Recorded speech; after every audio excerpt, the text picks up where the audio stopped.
Le dossier de ce journal nous emmène dans les mailles de l'entreprise Filt. Depuis 150 ans, la société fabrique à Caen des mèches de bougies, mais aussi toutes sortes de filets installés en pleine ville. La PME occupe avec succès des niches dans lesquelles elle excelle grâce à une politique d'innovation permanente. Même les Chinois ne parviennent pas à la déloger et ses produits sont vendus dans le monde entier. Jérôme Bragneau et Carole Lefrançois.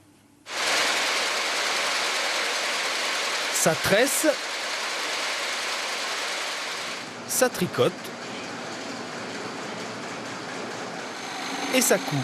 Filt tisse sa toile, sans relâche depuis 1860. Sa toile, ou plutôt ses filets, une multitude. On trouve du filet dans tous les domaines. On en trouve en automobile, on en trouve pour emballer les saucissons parce qu'il y a des contraintes techniques de fabrication. Ça peut servir de maintien, d'emballage, de filtre. Le filet est quasiment partout. Voilà une maison qui ne manque pas d'horizon. La fabrication a débuté au milieu du 19e siècle dans la plaine de Caen. Puis l'usine s'est installée en ville, tout près de l'actuelle mairie, avant de s'établir en 1970 dans le quartier de Venoix. Mais avec le temps, l'univers du textile et donc du filet est devenu impitoyable. La mondialisation est passée par là. Mise au rencard, les vieilles machines comme celle-ci, il y en avait 40, pour acquérir à la place 6 métiers entièrement électroniques. C'est vrai que c'est une vraie révolution, quoi, mais on peut réagir beaucoup plus vite, on peut produire beaucoup plus vite. Ça a aussi des inconvénients, c'est que maintenant on a besoin peut-être de moins de personnel, mais si on voulait exister encore, si on veut exister encore, il n'y avait pas de choix, quoi. On devait se mettre au goût du jour et réinvestir énormément. Investir tout en adoptant la meilleure des stratégies face au dragon asiatique. Pour sauver sa peau, le petit pousset doit rester le plus malin.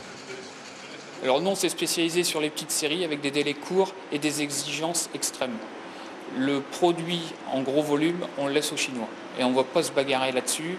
On essaye justement de se démarquer en offrant plus du service que du prix. Innover sans cesse. Ce filet habillant les queues à moule de bouchot a le mérite de couler. Pratique, plus besoin de l'attacher.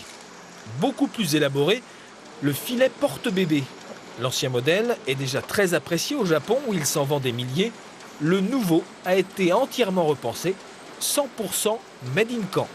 C'est parti d'une réflexion, d'observation, d'une conversation avec le technicien. Qu'est-ce qu'on pourrait faire? Qu'est-ce que la technique pourrait amener à ce produit? C'est la rencontre avec un médecin dans la région qui est spécialisé dans le portage et qui m'a donné tous ses conseils et m'a aussi validé le produit sur le bienfait pour l'enfant et sur le respect de la morphologie de l'enfant. Surtout, c'était un point important pour nous. Et voilà, vous y tient bien. Les gens qui les ont essayés... Autre clé du succès, savoir s'associer. Exemple, ce but pour jeunes footballeurs conçu avec la FIAV, une métallerie de Versant. Quand on est tout petit, il faut qu'on attaque les marchés en groupe. On est beaucoup plus fort à viser à 2 ou à 3 un marché pour pouvoir le conquérir. Au moins un produit nouveau tous les ans, 70% du chiffre d'affaires généré par des articles qui n'existaient pas il y a 5 ans. Voilà pourquoi l'entreprise caennaise et ses 15 salariés résistent au temps qui passe. Filt vend plus de la moitié de sa production à l'étranger, jusqu'en Asie. Au chapitre santé, c'est un projet novateur qui a été présenté la semaine dernière au centre